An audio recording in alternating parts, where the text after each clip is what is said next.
Hello viewers, চলে এসেছি আপনাদের সামনে আবার নতুন একটি রেসিপি নিয়ে। আজকের রেসিপি হলো বাটার গার্লিক মাশরুম। চলুন শুরু করা যাক। বাটার গার্লিক মাশরুম করার জন্যে আমি এখানে মাশরুম নিয়ে নিয়েছি। মাশরুমগুলোকে আমি আপনাদের পরিষ্কার করে দেখিয়ে দিচ্ছি। মাশরুমগুলোকে আমি ভালো করে পরিষ্কার করে নেব।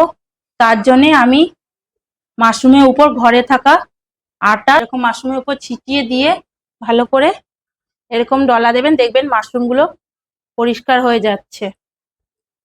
আমি একটা করে দেখিয়ে দিচ্ছি আপনাদের। মাশরুমের গায়ে কালো কালো ডট থাকে, সেগুলো কিন্তু আমি এই আটাটা দিয়ে ভালো করে ঘষে ঘষে তুলে দেব। আপনারা কিন্তু অনেকেই ভাবেন মাশরুম পরিষ্কার করা খুবই কঠিন, এই জন্যে মাশরুম খেতে চান না। আমি আপনাদের দেখিয়ে দিচ্ছি খুব সহজ পদ্ধতিতে কিভাবে মাশরুম পরিষ্কার করে নেওয়া যায়। দেখুন, আটা দিয়ে ডলার কারণে দেখুন মাশরুমগুলো কি সুন্দর পরিষ্কার হয়ে যাচ্ছে।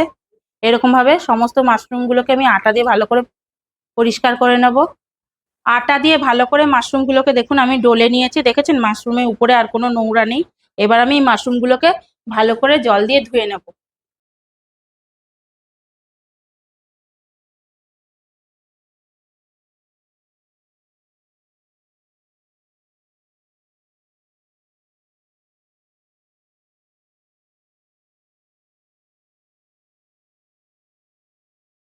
মাশরুমগুলোকে আমি ভালো করে গরম জল দিয়ে একবার ধুয়ে তারপর ২-৩ বার ঠান্ডা জল দিয়ে ভালো করে ধুয়ে নিয়েছি।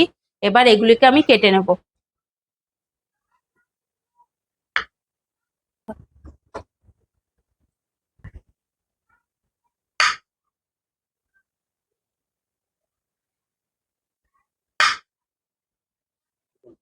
বাদবাকি সব মাশরুমগুলোকে আমি কেটে নেব।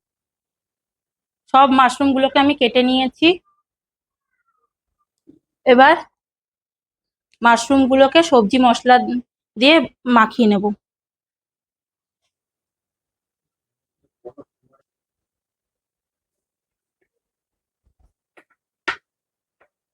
মাশরুমগুলো আমি ভালো করে সবজি মশলা দিয়ে মাখিয়ে নিচ্ছি।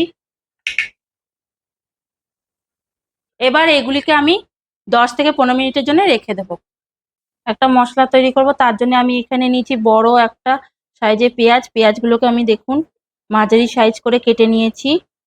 নিয়ে নিয়েছি 2টো চেরা কাঁচা লঙ্কা, কিছুটা আদা আমি গ্রেট করে নিয়েছি, 1 চামচ আদা আমি গ্রেট করে নিয়েছি, আর 1 চামচ রসুনকে আমি গ্রেট করে নিয়েছি। আর নিয়েছি একটা গোটা বড় টমেটো, আর 10-12 কোয়া রসুনকে আমি এরকম সরুভাবে কেটে নিয়েছি, আর 1 ইঞ্চি আদাকে আমি এরকম সরুভাবে কেটে নিয়েছি। কেন এরকম আলাদা আলাদা করে আদা রসুন আমি কেটে নিয়েছি সেটা আপনাদের দেখাবো। চলুন রান্নাটা করে ফেলি। প্রথমে কড়াইতে আমি সর্ষের তেল গরম করে নেব। সর্ষের তেলটা ভালো করে গরম হয়ে গেলে তার মধ্যে দিয়ে দেবো 1/2 চামচ গোটা জিরে।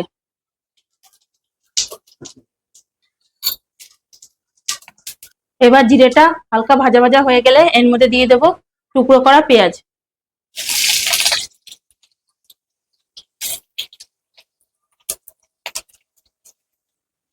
পেঁয়াজটা হালকা একটু ভাজা ভাজা মতো হয়ে গেলে এর মধ্যে দিয়ে দেবো আগে থেকে টুকরো করা টমেটো, গ্রেট করা আদা, গ্রেট করা রসুনটা।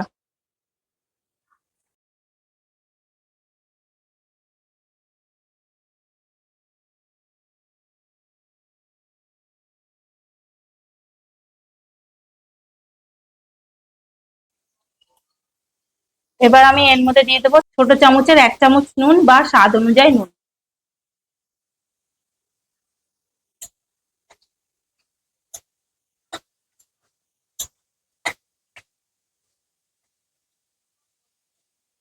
দেখুন টমেটো খোসাটা হালকা হালকা উঠে উঠে গেছে। এইবার আমি গ্যাসটা বন্ধ করে দিয়ে এটাকে ঠান্ডা হতে দেব। এবার একটা প্লেটের মধ্যে এগুলিকে তুলে নেব।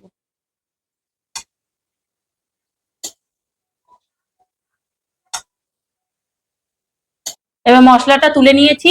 এবার আমি এটা মশলাগুলো ঠান্ডা হয়ে গেলে মিক্সিতে পেস্ট করে নেব।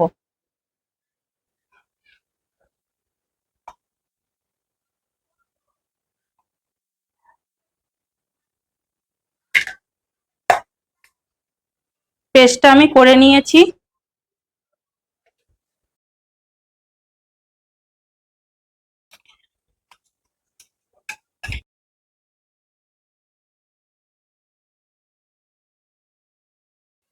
এবার পেস্টটাকে রেখে দেব।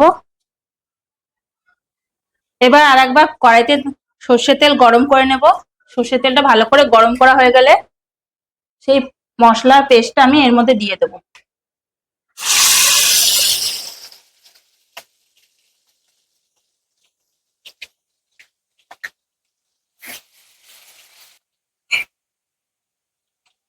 এবার এই মশলাটার মধ্যে দিয়ে দেব ছোট চামচের 1 চামচ উঁচু উঁচু ধনের গুঁড়ি, ছোট চামচের 1/2 চামচ হলুদ গুঁড়ো, ছোট চামচের 1 চামচ লঙ্কার গুঁড়ো। এবার আমি মশলাটাকে ভালো করে আরেকবার কষিয়ে নেব।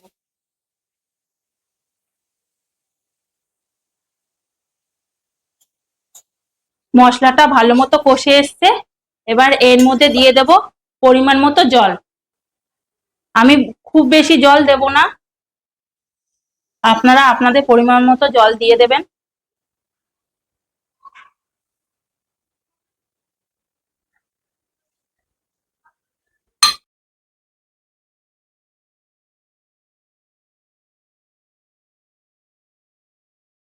ঝোলটা হালকা ফুটে আসলে আমি কড়াইটাকে ঢেকে দেবো।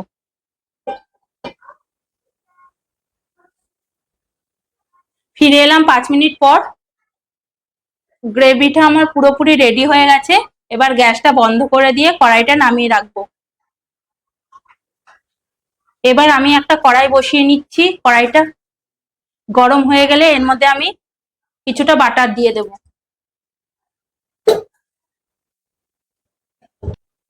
বাটারটা দেখুন গলে গেছে। এবার আমি এর মধ্যে সেই কুচনো রসুনটা আর কুচনো আদাটা দিয়ে দেব।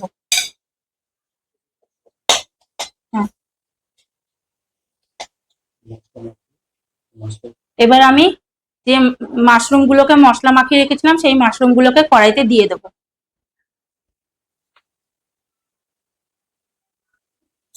মাশরুমটা দেওয়া হয়ে গেলে নাড়াচাড়া করে ভালো করে ভেজে নেব।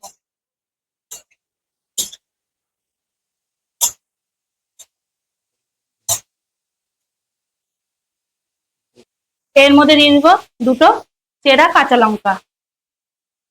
এর মধ্যে দিয়ে দেব 1/2 চামচ, ছোট চামচে 1/2 চামচ নুন বা পরিমাণ মতো নুন।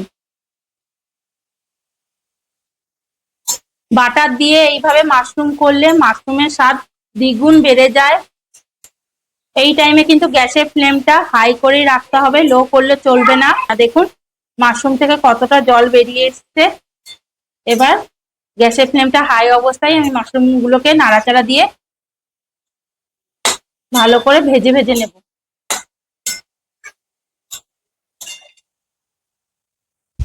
মাশরুমের জলটা দেখুন ভালো করে টেনে গেছে। মাশরুম থেকে দেখুন তেল ছেড়ে দিয়েছে। এবার আমি এর মধ্যে আগে থেকে তৈরি করে রাখা গ্রেভিটা দিয়ে দেব।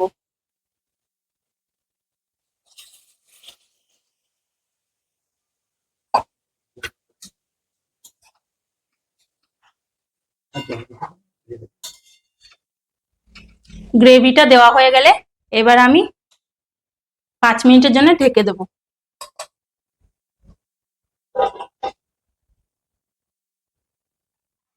ফিরে এলাম 5 মিনিট পর। মাশরুমটা আমার পুরোপুরি রেডি হয়ে গেছে। এবার গ্যাসটা বন্ধ করে দেব। এইরকম ভাবে বাটার গার্লিক মাশরুম আপনারা বাড়িতে অবশ্যই ট্রাই করে দেখুন, আপনাদের অবশ্যই ভালো লাগবে। আর যারা মাশরুম খান না তাদেরও এইভাবে করে খাইয়ে দেখুন, তাদেরও অবশ্যই মাশরুমের প্রতি আকর্ষণ বেড়ে যাবে। মাশরুমটা আমার রেডি হয়ে গেছে। একটা বাটির মধ্যে এবার আমি তুলে নেব। দেখেছেন মাশরুমটা কত সুন্দর হয়েছে, তেমন বাটার দেওয়া রয়েছে বলে গন্ধটাও খুব সুন্দর বেরোচ্ছে।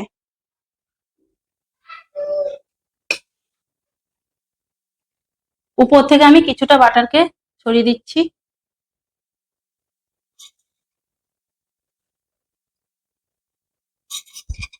আপনাদের যদি আমার এই রেসিপিটি ভালো লেগে থাকে তাহলে কিন্তু অবশ্যই ভিডিওটাতে লাইক করে দেবেন আর কমেন্টে জানাবেন আপনাদের কেমন লাগলো। আর আমার চ্যানেলে যারা নতুন রয়েছেন তারা আমার চ্যানেলটিকে সাবস্ক্রাইব করে পাশে থাকা বেল বাটনটি প্রেস করে দেবেন। আর যারা আমার চ্যানেলটিকে সাবস্ক্রাইব করে রেখেছেন তাদেরকে আমার অসংখ্য ধন্যবাদ। ফিরে আসবো আবার আমি আরেকটি নতুন একটি রেসিপি নিয়ে আপনাদের সামনে।